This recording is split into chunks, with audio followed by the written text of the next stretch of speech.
રાધનપુરમાં કોંગ્રેસના ગઢમાં ગાબડું પડ્યું। રાધનપુર પાલિકામાં પરિવર્તનની લહેર। કોંગ્રેસ પાસેથી આ સત્તા આંચકી ભાજપે ભગવો લહેરાવ્યો છે।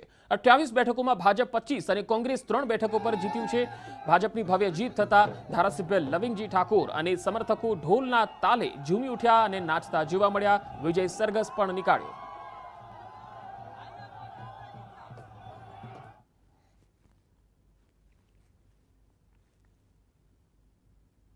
પાટણ જિલ્લાની 3 નગરપાલિકામાં ભાજપની બહુમતી રહેવામાં આવે છે। જે રીતે રાધનપુર નગરપાલિકા ત્યાં કોંગ્રેસનો રાધનપુરમાં ભાજપની બહુમતી શું કહેશો? બસ આજે આપ જુઓ, આપના માધ્યમથી આખા રાધનપુરની નગર જનતાનો ખૂબ હૃદયથી આભાર માનું છું કે જેમણે 28 માંથી અમને 25 સીટો આપી છે।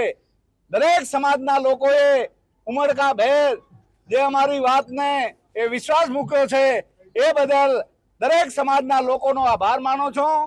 અને રાધનપુરનો વિકાસ થવાનો છે, વિકાસને મત આપ્યો છે। મોદી સાહેબનો મંત્ર છે સૌનો સાથ, સૌનો વિકાસ, સૌનો વિશ્વાસ અને સૌનો પ્રયાસ।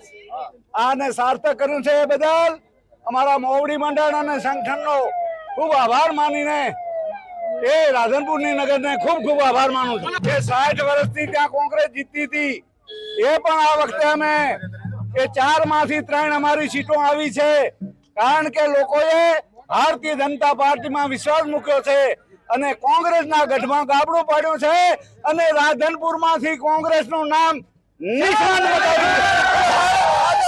કોંગ્રેસનું મુખ્ય હારનું કારણ શું? કોંગ્રેસમાં કોઈ છે નહીં, કાર્ય અને અણઘડ વહીવટ છે અને ભ્રષ્ટાચાર 10 વર્ષમાં ભ્રષ્ટાચાર સિવાય કાંઈ કર્યું નથી। ભલા માણસ